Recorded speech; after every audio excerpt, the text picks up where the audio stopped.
today is, eh? We should make like a Seinfeld episode about this. It's already recording, by the way. Awesome. Keep it rolling. This is like the ex-wife meeting the new wife. Did you realize that? This is awkward for me. I have so much to unload on this guy. Look, there's no reason to feel awkward about it. It's going to happen naturally. Oh, gosh. All right. Okay. All right. And we're recording. David Lacopo, thank you for joining me. Yes. I was really excited to talk to you after my friend Pat told me about all the things that you're into. All right. So I understand from what we spoke about before a little bit that you're writing a book, and I checked out your YouTube channel of very cool stuff about meditation and a lot of it pertaining to how it can help kids. So yeah, why don't you just give me a little explainer about well, I don't know, kick it off. Just let's yes, what I do a lot of meditation. I use a lot of spiritual tools through my meditation practice, like tarot, crystals, a lot of visualizations. Visualizations really helps us open our intuition, and we could reach higher levels of consciousness as we meditate. But let's maybe take it a step back. Yeah. So at least you see where I'm coming from, and then you'll understand, maybe have a better understanding what the book is about and why I'm doing what I'm doing. Sure. So personally for me, my whole spiritual journey started when I was a kid. I was probably 7 years old, and I had this experience called the dark night of the soul. So that's usually everyone will have this experience, right? So you're going to have it at some time throughout your life. We'll all have it. For some of us, it might last a couple of days, some a couple of weeks, a couple of years, depends, different for everyone. And some might also experience it more than once. So basically what it is it's a moment in life when we are completely stripped of light. We're completely left in darkness with no understanding. And it's a moment where we're supposed to go within, face our fears, overcome our inner demons. And we are then gifted with a spiritual, sort of a divine gift. It's actually a test from God. God will give us a time to cleanse in order to be able to accept his gift. As a child, I was only 7. I mean, I'm still very young. I didn't really have much inner demons that I've created. Usually we manifest our inner demons between, let's say, the age of 8 to 30. That's a time where we really experience dark moments, traumatic experiences, and we start manifesting our inner demons. But at 7, it came to me as a spiritual calling, as a sort of a reminder of my journey in this physical realm in my life, and to start this journey. So what happened is I woke up in the middle of the night, and I was just started crying because I couldn't shake off the thought of nothingness in my mind. And then from that moment on, every night I couldn't sleep. Whenever I would close my eyes, I would start crying because it would take me back to this empty space. There's no one around. There's nothing around. There's no earth. I would feel disconnected from all of reality, all by myself. And I would just keep thinking, there's nothing else. It's just nothingness, empty. You're all by yourself forever and ever. And then I would think, okay, but my family they're just going on without me, and I'll never see them again. So it was a very traumatic event. And for me, it lasted 7 days. From that moment, after 7 days, I woke up in the morning, and there was an angel by my side. And she came with a sphere, a white sphere of light, and she placed it upon my head, lowered the sphere, and filled me with divine understanding, wisdom. Everything from the creation of the soul, spirituality, the growth, the greater work of God, the higher dimensions, all these concepts. And these experiences started happening every single day, every day filling me with just a little bit at a time, just so I can comprehend and start understanding these topics. As I started getting older, they started getting less frequent. So maybe once a week, I'll get this, visit, bring me more knowledge than once a month. Then when I turned 16, I fucked it up, right? 16, started experimenting a bit. So right before joining the band with Pat, so he was my first. Right before that moment, I had this. Anyways, well, I went through it. I tried marijuana. Not that it was bad. Not that I got hooked on it. It because I was already very sensitive with the spiritual realm. It just opened me up too much, and it let the darkness in. But now, after experiencing it, everything that I have, what I know today, it's something that had to happen. I had to face that darkness uh, to be able to overcome it and gain all that experience and wisdom. So from 16, and actually from 16 to 29, it was the darkest chapter of my life. It's where from that moment on, so I smoked marijuana, feeling great, walking back home. And as I'm walking home, approaching my house, all of a sudden I just sensed all the light dissolving. It's gone. And there's just a shadow waiting for me. So he greeted me and he stayed with me for probably over almost 15 years in my life. So it was 15 years of just hauntings, traumatic, all kinds of very dark, right? So let's just say so I had spent 15 years of my life now with no more angelic apparitions, no more wisdom, just keep fighting this demon. When I got married after, I told my wife, okay, it's enough now. It's time. Like, I got to do something about it. It's been 15 years. What do I do? So I didn't know how to get back to that light anymore, to call to that angel to come back. So my wife says, it sounds very religious. Just start reading the Bible. Maybe you'll find something, right? So I spent 2 years studying the Bible intensely, really reading the stories, not being concerned with if the stories were true or false. It wasn't my path. I was just looking for understand every story, just what's the meaning for me, that specific story. And as I read the Bible and reread and start studying and taking notes, I realized that, okay, but all these stories put together, for me, it formed like a picture, like a map of, okay, now it's as if I got empowered to turn around and face that evil presence and learn how to confront him and have the skills to not destroy him, but to overpower him so he cannot come, let's say, have a hold on me anymore. So that's what happened. So that happened. I think I was about in my 30 when I turned 30. So once that happened, then I felt, okay, finally I felt the darkness had faded. And so I gained hope again. So I received the hope and I'm like, okay, it's time to get back on whatever journey I was on before. It's like it was a spiritual calling now. I got to get back on this path. So I didn't stop there. So I started studying and reading a lot, all about just spirituality and meditation, just to understand, like, finding a way to call out to this, my previous experiences I would have and see if they would start again. So I just started reading and I started meditating and practicing. Then I started meditating with crystals. So I did all of these things. And then slowly, the angel came back. So she came back and started bringing me forth, again, more and more wisdom. So that continued till about 2014. In 2014, I found myself in another moment of frustration, simply because, okay, yes, I started receiving this guidance again, but it was always at random. Sometimes I would find myself in stuck and I needed guidance. I needed answers for specific things that were happening that I wasn't understanding, and I couldn't reach out to them. So at that time, what happened is there was an online website where I would buy crystals. Back then, it wasn't as easy to buy crystals as it is today. So there's an online site, and they were having a monthly contest. So I happened to win the contest, and a couple of weeks later, I get the prize in the mail, and it's a tarot deck. So that was my first time I received a tarot deck. Was in 2014. I had no idea what it was. I had no interest of even getting into tarot, because even myself at that time, for me, it was all about fortune telling and divination. It's not my interest, right? So I took it and I threw it away. I threw it in my cupboard and never looked at it again.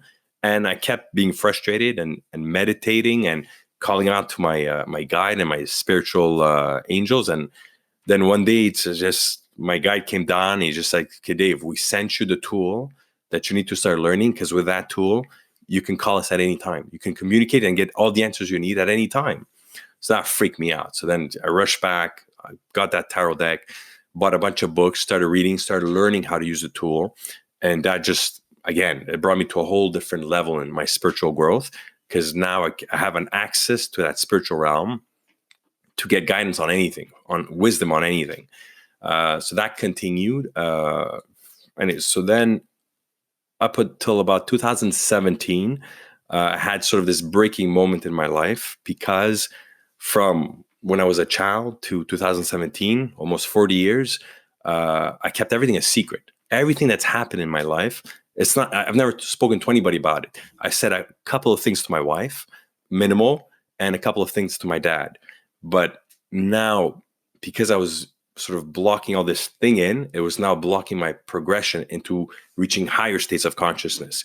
So in 2017, my guides came to see me and they said, Dave, it's time, plan a festival, because that's going to put you in a situation where you have no choice to start socializing with people, talking to people, learning about these communities around the world. And it's like the best intense class for you. So I did that. I did my festival, planned in 2017. I had no idea how to do it. No experience, but I planned my first festival in 2018. Second festival was this year in 2019. And so now, and the whole festival is based on breaking the misconceptions of tarot, because we can all learn to use tarot for personal spiritual growth, right? For physical well-being, mental, emotional, spiritual, we can all use this tool. But again, spiritual growth goes above so much than just, using tarot or meditation or visualization. There's so many different practices that might adapt someone better than someone else. But then now what's happening now is, again, if I go back a bit more, in 2015, I got my calling where it was time, I need to start writing a book to start giving guidance to people. So I didn't take it as serious. I just started writing notes. 2018, I start noticing, wow, I have about 150 pages of notes. It's getting something serious. But actually this year, something incredible happened where there was a good friend of mine from the UK, Tiffany Crosara. She mentioned this book to me. It's as if it came in at the perfect moment, at the perfect calling. And it's about channeling your guide. So again, I was in the same mind state as when I first received my tarot deck. I had no interest in tarot, just throw it away. So channeling your guide. So the first thing that comes to mind is, I don't want to start channeling spirits or souls that have crossed over. I'm not interested in that. I don't feel comfortable opening, I've struggled 15 years with darkness. I don't want to open myself up to deal with that again. So then anyways, she talked to me about this book. I ordered it, I read it, and I was, okay, this is really about not channeling just any spirit out there. It's really just sort of raising your consciousness to a very high level. Picture it as if you're consciously entering heaven, calling out to your guide. He approaches, you literally meet with him, you interact with him, and you have a conversation with him. And then from that moment forward, then you sort of make an oath together if you begin working together. And for me, it was a powerful calling to finish writing my book. So I started doing now these challenge sessions. It's about 2.5 months that I've been doing that weekly. And so I've learned everything that's happened to me for the past 40 years. The past 2 months has exponentially grown to, I can't even describe how much content that I've been receiving, because what I've learned is that my guide is that same guide that was with me when I was 7, who for the first time brought me this light and started feeding me a bit of information at a time. Now he's entering my physical body and recording the session. And we talk for half an hour, 45 minutes. Vocally, I'm speaking, asking questions. He answers through my body. He's literally dictating my book. Well, and he's helping me finishing writing the book, filling in a lot of missing pieces that I wasn't grasping. And so this powerful spiritual growth that's been happening now, it just literally brought me to an incredible level. So the biggest, important thing for anyone is, the most important thing is that spiritual growth has to be done within, on your own. It has to be a personal journey within. It cannot be, you cannot seek someone. You could seek someone for initial guidance to put you on the right path, but it should end there. If you start becoming dependent on always going to see someone for guidance, you're giving up your will, and you're giving up all the power that we all have as humans. We all have access to raise our consciousness, to develop our intuition, to access these spiritual realms, to work directly with our guides instead of maybe, working through somebody else who might be channeling, who knows what they're channeling. So the biggest purpose that I've been doing with my festival and what I'm writing this whole book about is that how anyone with very simple practices and techniques take control of your own life, your own destiny, your free will, and grow spiritually, raise your consciousness. And the main purpose is really simply, starting, we're all majority at the third dimension, simply raising to the fourth dimension.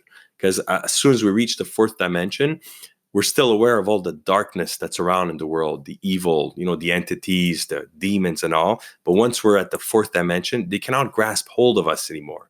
So we're already at one step higher to helping humanity and helping Mother Earth. And that is a huge work that's happening right now in the universe, is helping Mother Earth rise from the third to the fourth. Because Mother Earth used to be at a 15-dimension vibration, 18-dimension vibration. Through time, through so much spiritual experiences that have occurred, it brought it down to the third dimension, almost to a crashing phase. So that allowed a lot of darkness from all over the universe to come to Earth, to spread, to grow.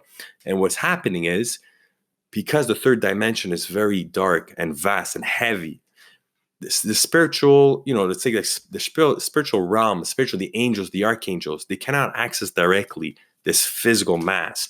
So they need humans to be enlightened, for us to follow the spiritual path for what we were created for. So we, with the help of angels, can start understanding what's happening with the darkness spreading in the universe and help them overcome. So by raising Mother Earth's vibration to the fourth, then it'll continue to the fifth and sixth and seventh, so on. We would start working on eliminating the darkness. Because once it has no more hold and grasp on us, it'll simply, once we forget about it, it's as if it disappears. So that's the whole purpose. So there's so many practices, but the most important thing is that we all have the spiritual gift within. And we all have to make the conscious choice of saying, okay, I'm not happy. Whether it's for physical or financial reasons, I'm not happy. But you know what? I do have the power to just raise to the fourth, and all these unhappiness become irrelevant, because now life becomes so much simpler at the fourth. There's no more materialistic wants and needs. It's pure love. And that's something everyone has known. I mean, the Beatles have sang so much about it. There's so much that life is extremely simple. It's about love. It's about light and love. And that's why I called my festival the International Tarot Light and Love Tarot Reading Festival, because everything is about light and love.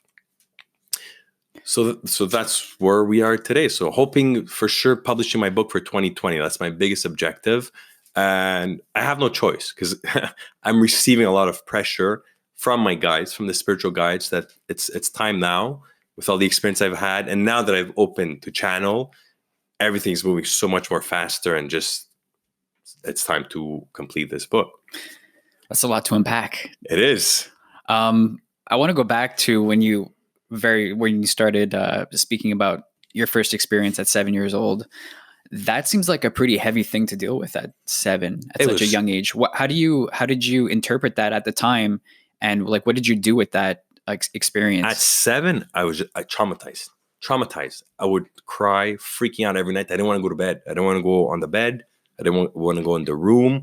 But it would also happen in the day if I would just close my eyes. It's an instinct.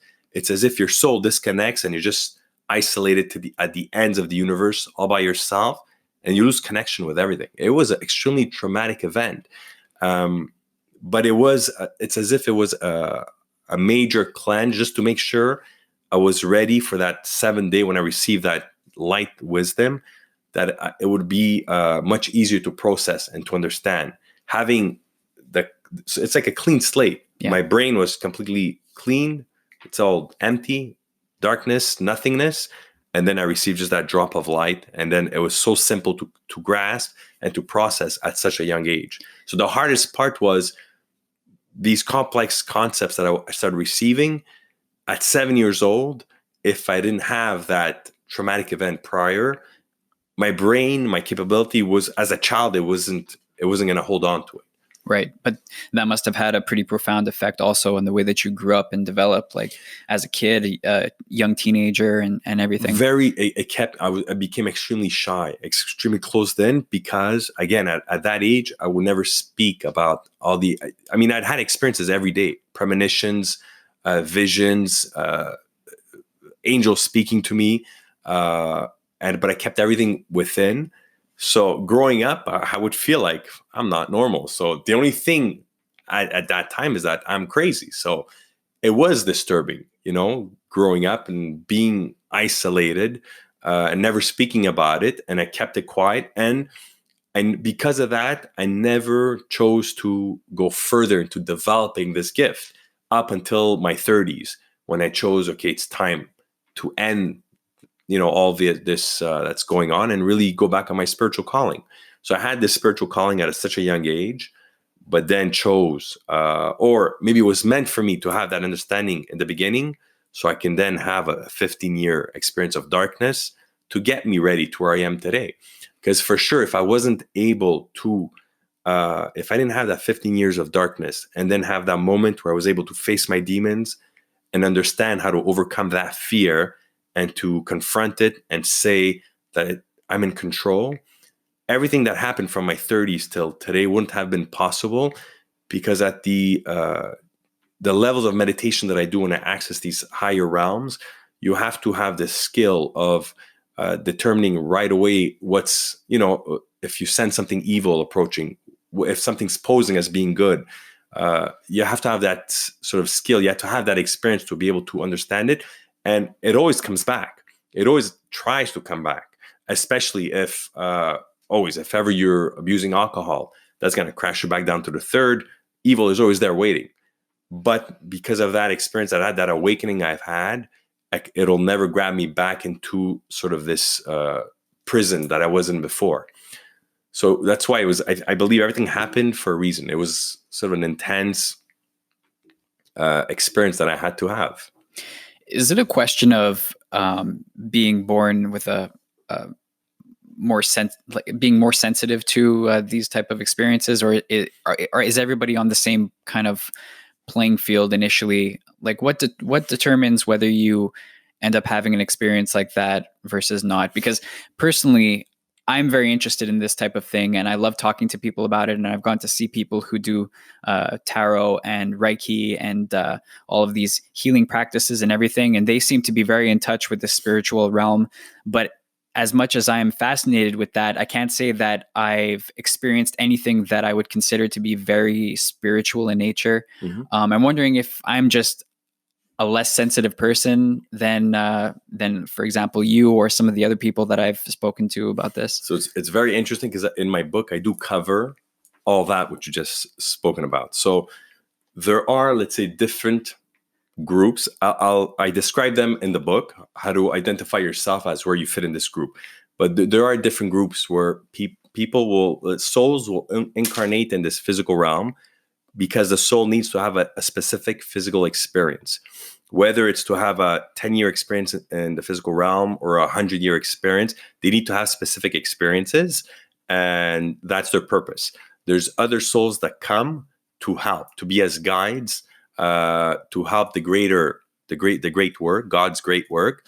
So there's some that are simply here just to observe. So anyways, there's a lot of different categories of a soul that decides to come. So depending what soul you're at, for sure you'll be either more connected. And the funny part is the soul that's the more, let's say, higher level in vibration, he will have the most difficult life, simply because they're going to have a really hard time handling the limitations of this physical realm. It's very hard. It's very heavy. I mean, when we're in heaven, let's call it, when we're in heaven, whether it's our own personal heaven or in the universe above, everything happens instantly. You think about something, it happens. You want something, it happens. You want to speak to someone, it's instant. Everything, and there's no misunderstanding. When you come in the physical realm, it might take me half an hour to come to your house, right? And that aspect can freak out that soul living within that physical body. So in my book, I describe all these aspects. But more important than all of that, because that's just a small detail, the most important thing is whether you're here just because your soul needs to have a specific experience, or you're here because you're a very evolved, experienced, matured soul, and you're here to help the majority of a population, anybody can develop. And there's a lot of people starting to say that you're either born with this gift or you're not, but it's not true. You're born with a specific soul, but if you're going to open yourself up to your spiritual growth, we all have this gift within. That's why it's extremely important never to become dependent on fortune telling or divination. If you have an interest in that, that's because it's as if you have let's say a spiritual calling within, telling you it's time to open up. And in my book, that's what I talk exactly about, is if it's something that interests you, this is what you're going to start doing. Basically, it's a step of being conscious that we are currently on the third dimension, and all you want to do is, reach the fourth dimension. And these are easy practices, exercising, that are going to allow you to reach the fourth. Also doing meditations, especially doing visualization. Visualizations, it's going to empower your intuition. It's going to strengthen it. There's several techniques that I talk about how to develop your clairs to make you more sensitive to the spiritual realm. And that will make you more sensitive and bring you to that point. And then the main goal is reaching that fourth dimension. But that's open to anyone, and we all have this gift within. And when I started studying the Bible, and I spent those 2 years studying the Bible, I got caught sort of in a puzzle, because the Bible preaches highly against all these spiritual practices. And I will keep rereading and studying and trying to figure out, okay, but why is the Bible preaching this? But I've had angels coming to see me since I was a child. So I never understood how one fits with the other. And only recently that when my guides came to me, and we had this conversation where, and it's like my core belief also, and it's what I truly believe in today, is simply because if you have an interest in spiritual growth, you cannot seek others for guidance, like a fortune teller or guidance. It's good to go see someone for your initial guidance, just to get you on the track, but it happens within. So that's what I really truly learned from the Bible, is that yes, it is wrong to go seek spiritual growth, but if it's wrong if you're going to seek others and giving up your free will to others to, let's say, have control over your spiritual growth. It has to happen within. It has to be a personal journey within. So that's why my whole purpose and what the whole book is about is truly that. So I'm empowering everyone. I'm guiding everyone. This is the tool that's going to help you find your path. And again, you have your free will. If you're interested to open up, to follow and start your journey on the spiritual path, there's so many different practices and techniques, very simple, that are going to start helping you develop your intuition, your clairs, senses, bit by bit, to really bring you to a point where you now become sensitive to the spiritual realm. So tarot is one of the big things that you're talking about in your book, correct? I talk about tarot. I talk about the letters of the Hebrew alphabet. I talk about the Kabbalah. I talk about several meditation practices and visualization exercises at a very simple level. And as they slowly it can become more complex, and depend what level you are at. And I also tap into how to handle negative energy, how you can work with it, how you could shield yourself from it, so you could really be empowered.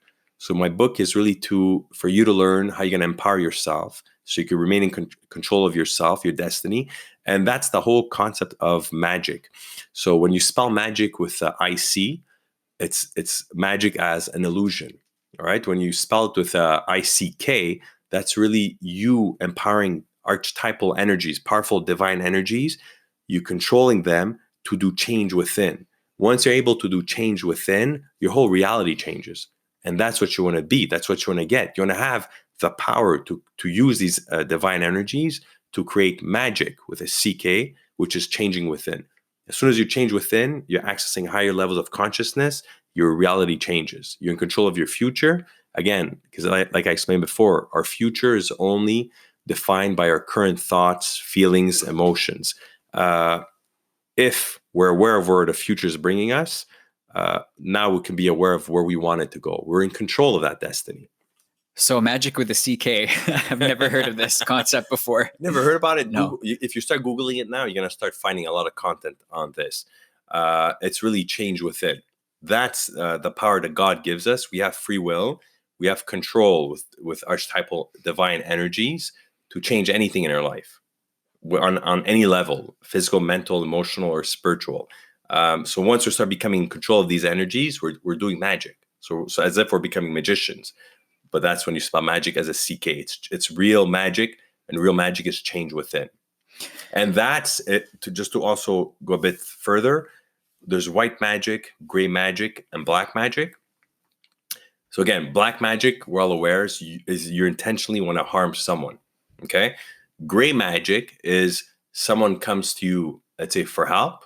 You want to help them. But if you're not careful, you helping them might hurt somebody else in the process. Okay.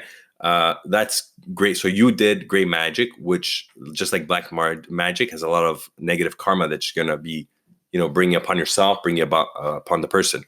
White magic is you simply doing change within. So that's what we want to be at, and you want to just remain there. So you mentioned taking us from the third dimension to the fourth. Is this kind of like where humanity is at, like as a collective, transitioning from level to level?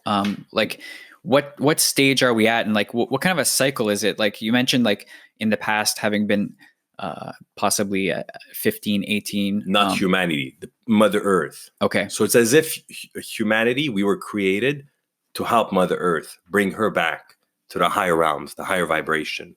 Okay, so it's as if Mother Earth is a jewel, and she's started getting destroyed.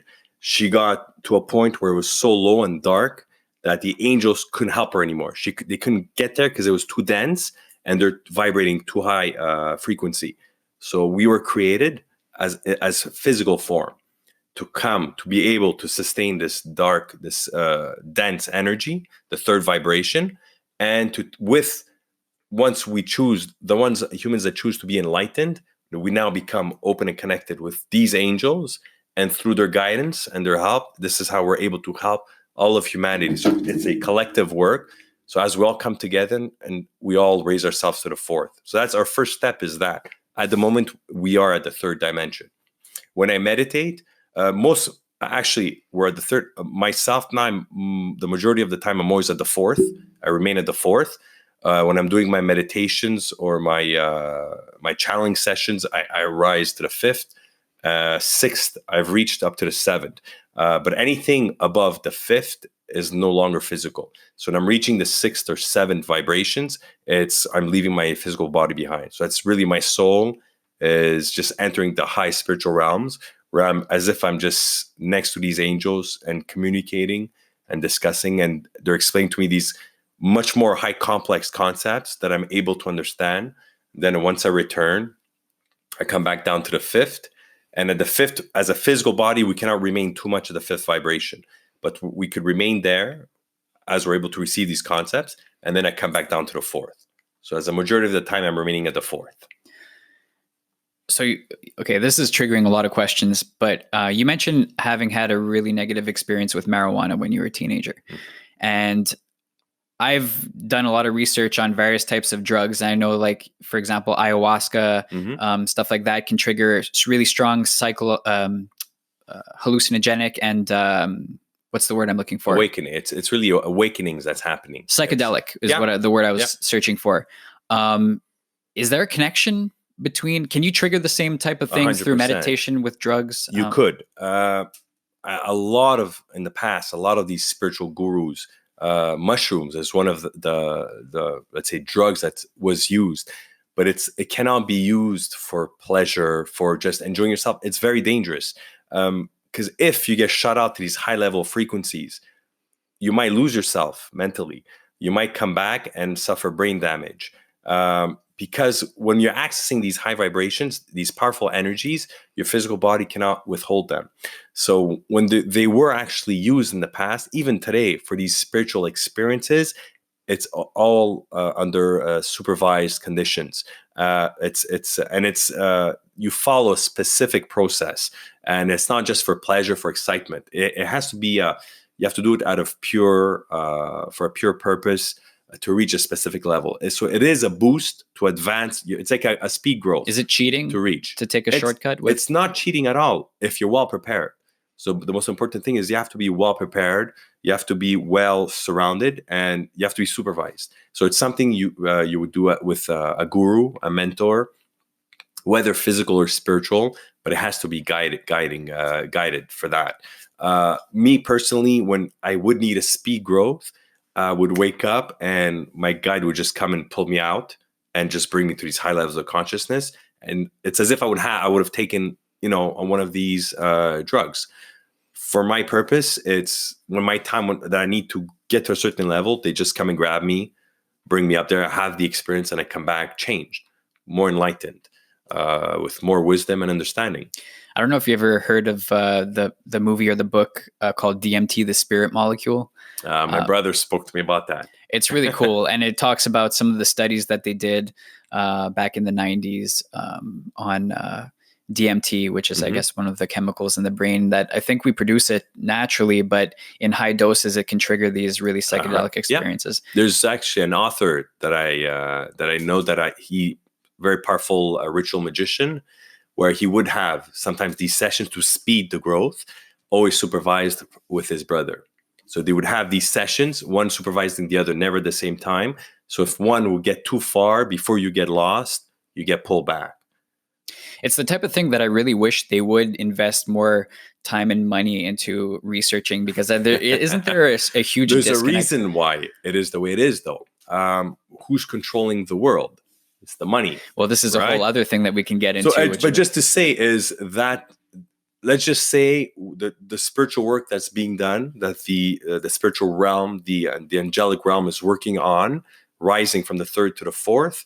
There's a lot of physical powers are trying to prevent it and stop it. So that's where that's going to fit in. So that could be a whole other story. Oh, yeah. But yeah, well, definitely. There's a lot of conspiracy type elements that can go into this. But so going into another book, this is kind of taking things in another direction too, but I feel like it might be related, about entities, spirits, ghosts, paranormal things. I read this book Don't called... turn around. Go on. I'm pretty sure my house is clear. Like I've had somebody come and burn the sage and stuff when we moved in. So okay. I'm pretty sure we're safe.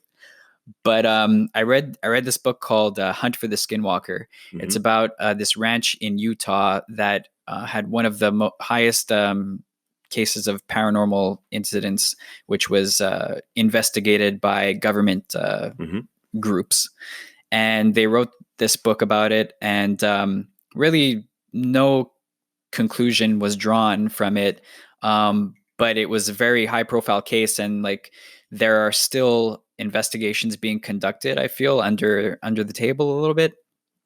And it was the family that lived there had seen UFOs. They'd seen strange creatures appearing and disappearing, lights in the sky, portals opening up and things flying through.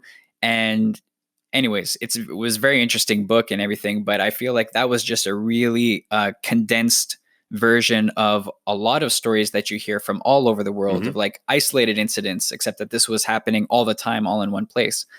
And there's been a lot of media coverage too lately about UFOs. And I'm not sure if you're aware, Tom DeLonge, the Blink-182 singer, has a company, To the Stars Academy, that is now working with the United States Army on research projects, dealing with advanced technology that he claims come from off planet, off world. It's actually within our world. So that's a whole. So there's two aspects now from your question. Yeah. There's the spiritual aspect, so the ghosts, the entities, the demons and stuff, and then there's the paranormal, so the creatures, the other beings that were sharing this specific planets. Some beings are able to jump dimensions, so we can see them 1 second, then they're gone. some are from within this actual planet that were just not being disclosed as information, and others do come from different worlds, different dimensions that they portal in, portal out. So you have two split things, and they're both very real concepts. And it's something that's really catching on. Like, it's not being scoffed at like it used to be. Mm-hmm. I feel like even the New York Times has done very serious reporting on this type of thing.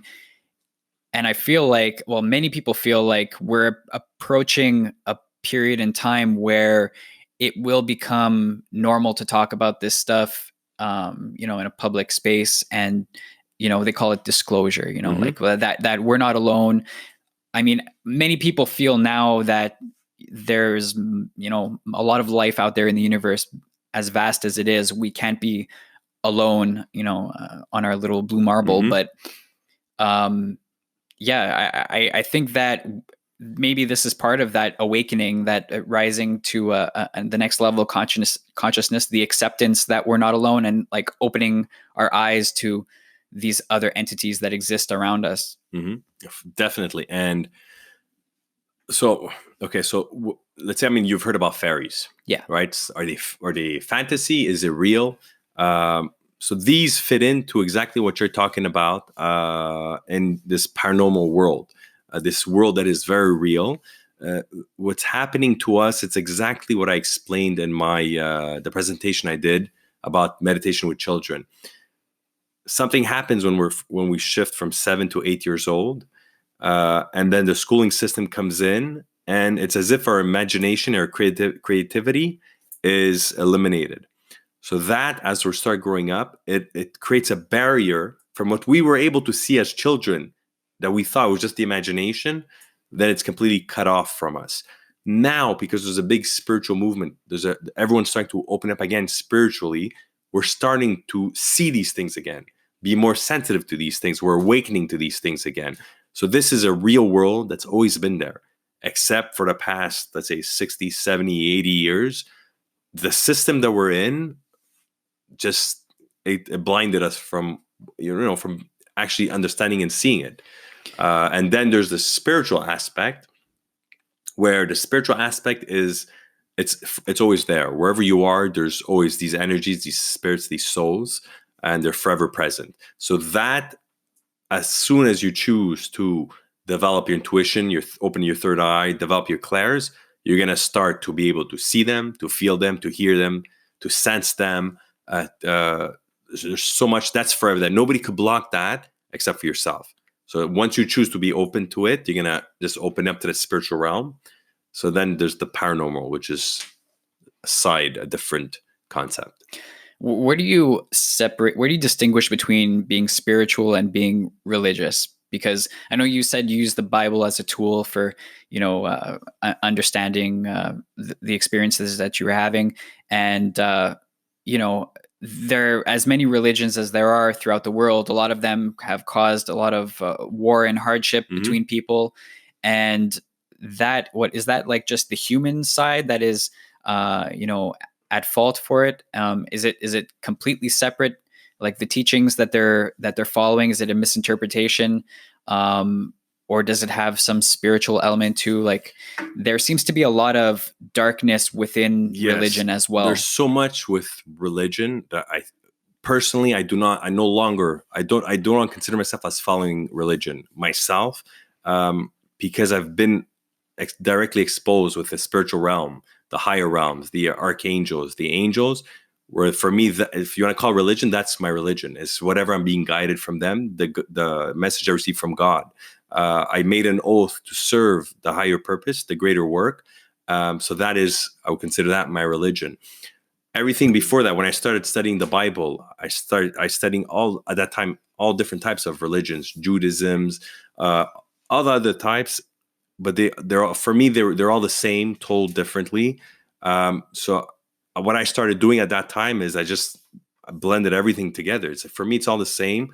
Meditations, like Buddhism, following these concepts, and with Hinduism, with Judaism, with Catholic. For me, at a point, then my spiritual growth has gone to such a high level this concept of religion, it just dissolved. So for me, it's no longer a concept for me. It's something I used to have. I used to believe, I used to consider it as a concept. Now I consider religion as a starter guide for my kids, right? Because now they're in the system. They're going to do the communion. They did the baptism. For me, I do want them to follow this process, to have this concept, this initial structure, until they start opening up spiritually, just so they have a base. Because I do believe, to believe in Jesus without worrying too much about the structure, the physical structures of the church and everything that's going on. Just what I did with these intense 2 years of studying the Bible, it's important for kids to be exposed to these stories, no matter what's the religion. It doesn't have to be the Bible. It could be anything else. It's just important to spend some time to start being exposed to that. Just like it's extremely important for a child to start always exercising his creative imagination. We cannot shut that down, because that creates a barrier. And then we become just like, a puppy. We're just controlled and we do what we're told. So that's something interesting that was in the YouTube video that I watched on your channel when you were doing your presentation and speaking about how kids lose that sense of creativity. What can be done to prevent that from happening, if anything? I mean, is there... Well, that's why I'm trying really to start bringing to the school systems, elementary schools, meditation, working with crystals, and working with tarot as well. Simple. There's one specific tarot card, Temperance, which is all about just, balance, peace, quiet. So it's a very, relaxing, it's a beautiful energy to work with. So what's important is exposing these kids to these simple meditation and just allowing them to contemplate on, just say, an image, and letting their imagination run wild and just speaking to them. And like I said in my presentation, the most incredible thing that happened last year was that there was a 7-year-old boy. He was staring at the Temperance card, and she had sort of a crown with a circle on her forehead, which represents where the third eye is. And 7-year-old child, he's never seen this card. He has no idea about meditation or crystals or spiritual energies. Everyone's quiet, we're all meditating, and he just starts speaking up as if very, excited. And he's like, okay, there's something on her forehead. He's like, okay, it looks like an eye. And he starts freaking out. He's like, okay, the eye is opening. And then he stopped and he's like, okay, I could see the future. And he's just in like amazement of something's incredible is happening with this child at this moment, just by contemplating with a simple card. And then, he gets shut down by the teacher. Stop, it's just your imagination. Just that moment that you kill that creative imagination, where at that time it was very real. It wasn't his imagination. He actually opened his third eye, and he was probably able to see into the future, as he was probably very spiritually gifted. And so I was able, with many kids in first grade, to tap into this spiritual power that they already have at the moment. And the scariest part that happened is that when I got to the second grade students, it was all gone. Everything was gone. Because 7 years old, I had kids saying, the boys saying, oh, I'm in my backyard with my sister. We're playing in the backyard. Oh, we see a cave. We're going in. Oh my God, there's all these beautiful crystals. And they've never had that experience before. But just, is it real? Is it something of their past life? It doesn't matter. We have to exercise that. It's like a muscle, right? We got to exercise it. Allow them to believe in this creativity, this imagination. So that's going to strengthen their spiritual development. And because of, unfortunately, is it the school system? Is it the parents? Is it the society in general that we're labeling it as, it's just imagination? Stop it, you're crazy. That's what has to stop. So the first of all is allowing them to keep this imagination growing and feed it, let it, and then you can, sit with a child and explain to them, okay, there's realistic concepts we need to grasp and understand. And then there's a time to play and explore your imagination. And that's what's the whole shift is there. And one of the things I just heard on social media last week, I think it was last week, because of the whole Christmas that's coming up, there's this new movement of, you have to be true to your child and tell them the truth, that there's no Santa, there's no magic, there's no elves, there's no this. What they're doing is what we're doing currently to all our children at 7 years old, that we're killing their creative imagination. So being true to a kid, I understand you have good intentions. You don't want them feeling like a fool, but that's all being fed by your own fear. A child needs to have that moment to believe in something other than what we're able to see. And something that I go more into detail in my book is that it's more than 50% of reality is not physical. So imagine, I think a lot more than 50%. More than 50% is not physical. So the child that's able to tap, who has that gift to tap into that, imagine we leave these kids, continually grow with this creative imagination, how close and how the world would change 20 years from today. So just by doing that, we would shift to the fourth dimension. Yeah, scientists are saying that like 95% of all matter is dark matter, and they don't even know what it is. It's like, I always felt, and I say this to a lot of people when I'm getting into really deep conversations with them, which happens more often than I would like to admit. I feel like science and religion are pursuing the same goal in two completely different ways. But eventually they're going to meet up and cross with each other. Like the farther that we go, there's going to, undeniable truths will emerge that kind of bend science more towards the spiritual. And people are doing it already. Like there are scientists now. One guy that my friend introduced me to, who I've been just devouring his presentations on YouTube, is Nassim Haramein. He's a physicist that is taking these wild concepts and applying them to plug holes in scientific problems.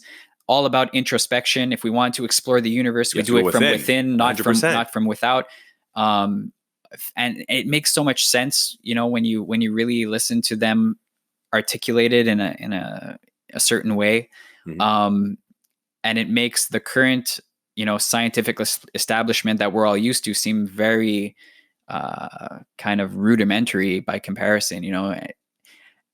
When you look back on human history and you take ourselves out of our 21st century, bubble that we live in, and look at the monks and the Mayans, the Egyptians, all of these cultures that had these very elaborate spiritual practices, that built these monuments, and they were doing all these incredible things that we can't even understand today. You have to think like they probably knew something that we're missing. Of course.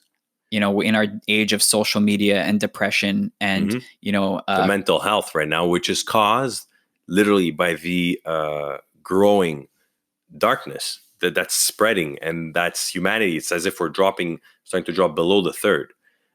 So, because once you hit the fourth, man, it's all these mental aspects on a spiritual level, mental level, physical level, these things just start dissipating and just fading away. So going back to tarot, because you mentioned that, and so I want to talk about tarot and crystals, but let's start with tarot. What's the origins of it, and how do these cards have so much power? Okay, so the origins of it is still it's not fully known. Some say it's from Italy, some say it's from China, France. There's so many different aspects. It's unknown where the true origins are. Is it from Egypt? What we do know is that a tarot card is not magical. A tarot card cannot do magic, right? It's just a piece of paper. The magic happens with the image, the colors, the pattern. Why? Because what you're looking at is a key to the collective consciousness. So if you pick a specific tarot card, that is a specific key that's going to open a specific door in our collective consciousness. Once you open that door, you're accessing that archetypal divine energy. That's why tarot is extremely powerful. So by what I love doing with tarot is, yes, we can do specific readings. I love doing readings to help people understand what they're going through, how they can overcome and learn from a specific experience. But I love teaching people how to contemplate with tarot, because that is a very conscious exercise. It develops your intuition, and it allows you to directly tap into this collective consciousness. And once you tap to this collective consciousness, then you really start to be connected, receiving this energy, understanding, and really it's a powerful spiritual growth process. I've done a couple readings, tarot card readings, and usually because I have a friend's mom who does this from home, and she's pretty much the person who got me interested in this type of thing, because I didn't know that she did this until quite some time after meeting her, and I was shocked by how normal of a person she is. That was just my kind of ignorant reaction to, oh my God, like somebody is actually into this and she's a normal person. Like that was my introduction. And then as I started to get more interested, I felt myself going back, and whenever I was going through a hard time, and needed I guess a sense of guidance, I would go and it was always about a specific question, but I always left feeling like I already had the answer, and that it just helped me realize what I had already known before. Exactly. That's exactly what it is. It's just taking away the veil. It's as if you have it within, you know what it is, just you're refusing to accept it. So tarot's going to throw it in your face. Listen, man, this is what you got to do. This is what it is. This is how you work with it. But more powerful than just, so now you're working with tarot on the conscious level, right? So you're understanding.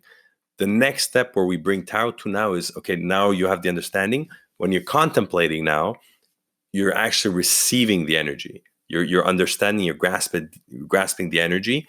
And then when I take it one step further, that I explain in my book, is then in the tarot, there's 22 major arcana cards that are linked with archetypal energies, and they're linked with letters of the Hebrew alphabet.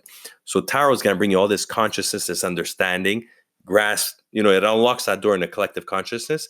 Then when we add the Hebrew letter to that, now we're actually downloading that divine energy. Now we're empowered within our body, that energy. And that's the change. That's the magic, what it is, the change within. So if let's say you're stressed out, you're having a panic attack. When you contemplate on the Temperance card, which is the 14th major arcana card, it's going to teach you, and it's going to relax you. It's going to calm you down. And you're going to be able to, after 10 minutes of contemplating, to regain your composure. But if you add to that Samer, the Hebrew letter, and you start visualizing it and empowering it, and I explain the technique in my book, not only are you conscious of this energy, you feel it downloaded in your body. And now you're holding this energy. And then once you have this energy, now you manifest it within. And then you just completely change within you. So now you're no longer who you were 5 minutes ago, and you're not going to find yourself back in that moment that you were 5 minutes ago. So that is the power of using the tarot with the Hebrew letters and using contemplation, which is a powerful meditation technique. What is it about the Hebrew letters? So the way I see it is, so you have the Hebrew letter, you have the tarot, there's 22 Hebrew letters, there's 22 major arcana cards.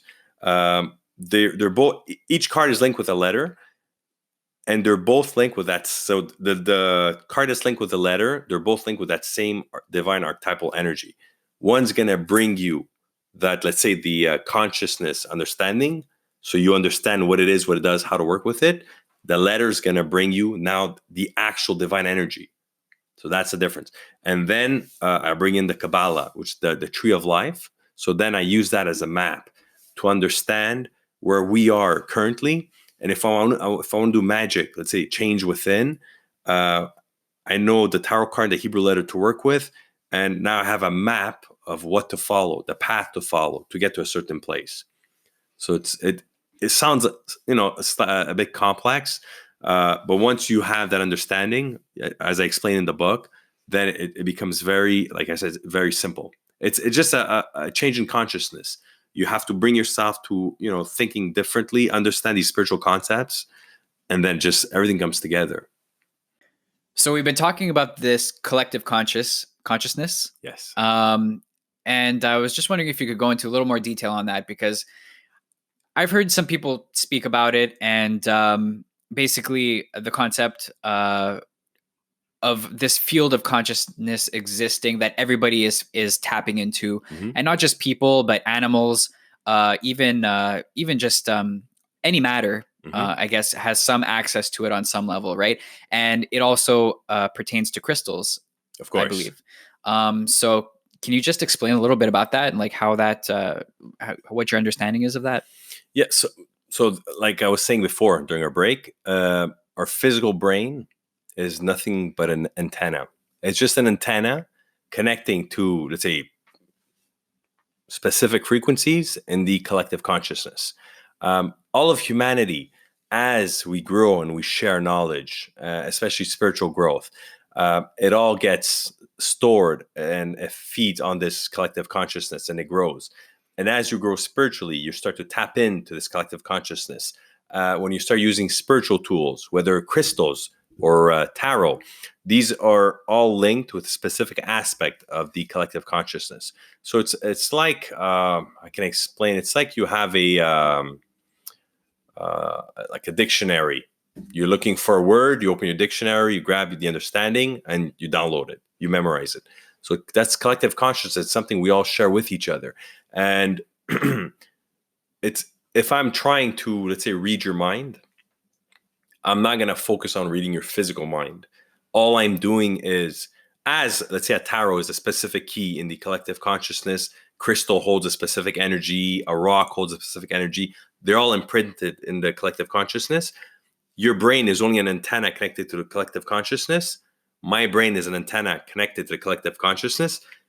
Me reading your mind happens on the collective consciousness because we're all connected to the collective consciousness.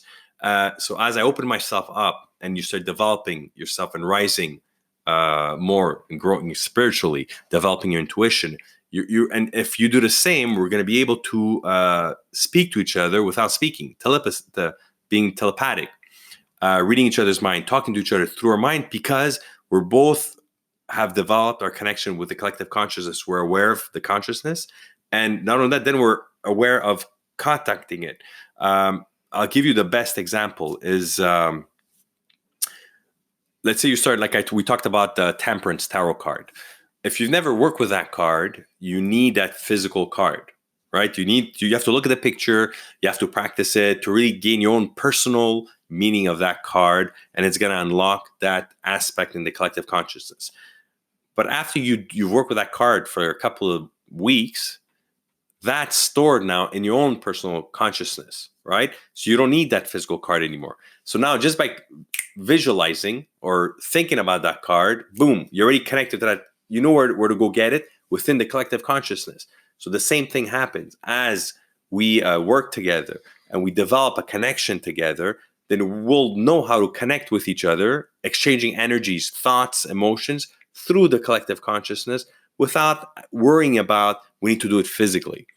So it's the bigger picture. Everything's happening within the collective consciousness. Everything living, everything on within Mother Earth, every plant has its imprint on the collective consciousness, and all of this exchange of energies, downloads, and magic, like we explained, is all fed from this collective consciousness. We talk a lot about vibrations too, right? And how, spiritually are vibrating at a certain level, and then physically, like a rock has its own vibration, whereas a crystal will have another vibration, or water, whatever, will have its own vibration. How does that work in? So I would not get confused. I would call them more, like frequency. Okay. When I talk about vibration, it's as if we're in the third dimension. We're vibrating at the third dimension. We want to raise to the fourth dimension. If I'm working with the amethyst crystal, it has a specific frequency that holds a specific energy, and it's like the tarot card. It's a key that opens a door in the collective consciousness that allows you to gain that energy. So it's as if there's a spiritual angel, let's say, responsible for this crystal, and when you're holding it, you get a calling card, and you call him, and he gives you that energy. So there's a lot of spiritual tools that are all keys for the collective consciousness, for specific energies you want to work with that can help you, can benefit you. But again, just like the tarot card, the actual physical object is not the magic. It's just a tool that's going to help you be conscious of how to learn to go get that energy.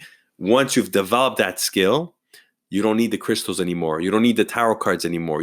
It's all within. It's within you, because we are the collective consciousness. We are one. So this is where the whole principle of us being one, us being connected, it comes because we are all the collective consciousness. It's just we've spent 30, 40 years blocking off all this process, so we're completely disconnected. So we have to start a bit at a time, opening each key one at a time, to evolve spiritually again. Get past the physical limitations Exactly. that are preventing us, I guess, from accessing. It's all these beliefs, these non-beliefs they're creating all these blockages. Yeah. So, I mean, with that, all these blockages, I mean, we live in the technology age, let's call it, social media, everybody's into the latest movies that are coming out and the TV shows. That's what people are talking about, entertainment and everything. A lot of distractions. Yes. I did a whole blog post specifically on that because that is extremely dangerous. Why? Because so we have the third dimension. So it has all its negative aspects, its positive aspects. There's the darkness and all, but there's physical pleasures as well. There's a spiritual realm. There's a consciousness. What's happening today with all these technologies, specifically all social media, is humanity actually manifested a new realm. So we have the physical realm, we have the spiritual realm, but humanity actually manifested the virtual realm. What the virtual realm is doing now is taking away our consciousness for what we're physically doing and burning us out completely. Because if we're doing something prior to this virtual realm, we're conscious of our physical body. Everything we're doing is because we're doing it physically. We're painting, we're playing music, we're meditating. It's all conscious. What's happening with the virtual realm is it's all virtual. It's like I'm doing something, but it's not physically there. It's in a new space that we've manifested. And what that's doing is it's burning our complete, it's creating a major block in our spiritual growth. It's blocking our intuition. It's closing in on our third eye. And it's setting us back so many years back again. So it's a much bigger struggle. So that's why I wrote a whole blog post about it to try and I explain a specific meditation practice we can do to counterbalance. Because right now, specifically the children, we're losing control of all our senses. We're becoming numb because our consciousness now is not in the spiritual realm. It's not in the physical realm. It's somewhere in the virtual realm. And that's just burning us out completely. It's becoming the case that people are dependent on that stimulation just to feel normal. I guess it's kind of like a drug too, like if you're trying to kick, whatever your drug you're addicted to, it's like you have that fix, you don't feel comfortable without it. Well, it's the same thing. We can't sit alone in a room quietly and just think. You need to have your phone out and like check what's happening on Facebook or Instagram. So that's kind of the parallel that I draw between it. And it's interesting how you mentioned the virtual realm becoming virtual reality becoming this new realm that we've manifested, because one of the trendy things is to talk about reality being a simulation, and how like the Matrix, we are probably just living inside some sort of program or whatever. But it sounds to me like that may not actually be the case, but we are creating that situation through virtual reality. Like, there's actually willing the Matrix into existence. There's actually a new movie coming out from Disney. That's exactly, I can't remember the title. I saw the preview at work, but it's exactly that. It's a guy that wakes up in the world, but the whole world now becomes virtual. It's all virtual reality. So we lose completely touch of our physical senses because everything is just bombarded on a virtual realm. And once that happens, our spiritual realm is forgotten. We cannot have a connection with the spiritual realm if we are not balanced with our physical senses. Well, this was a very interesting conversation. Super glad we spoke. I think there's a lot more that we could touch upon, and I'd love to have you back, especially after your book is written. Of course. And I'm able to give it a read. I'd love to discuss that. In the meantime, for you. Yeah, you can look at my blog. It's Living Within Yourself. So livingwithinyourself.com. So I started posting some, let's say, meditation practices, techniques that I go much more into detail in the book. Okay. But as well, once the book is released, definitely going to be also re-updating my whole blog site and just sharing all this knowledge and wisdom. Because again, it's a collective work. We're all doing together to rise a consciousness. And that's it. So when is the book expected to be out? 2020 is my deadline. Okay. So not chosen by me, But before the summer. Before the summer, we'll be able to read it. Yeah, definitely. Very cool. Well, David, thank you so much for this conversation. It was a pleasure. It was awesome. And let's do it again. Perfect. Thank you. All right. Ciao.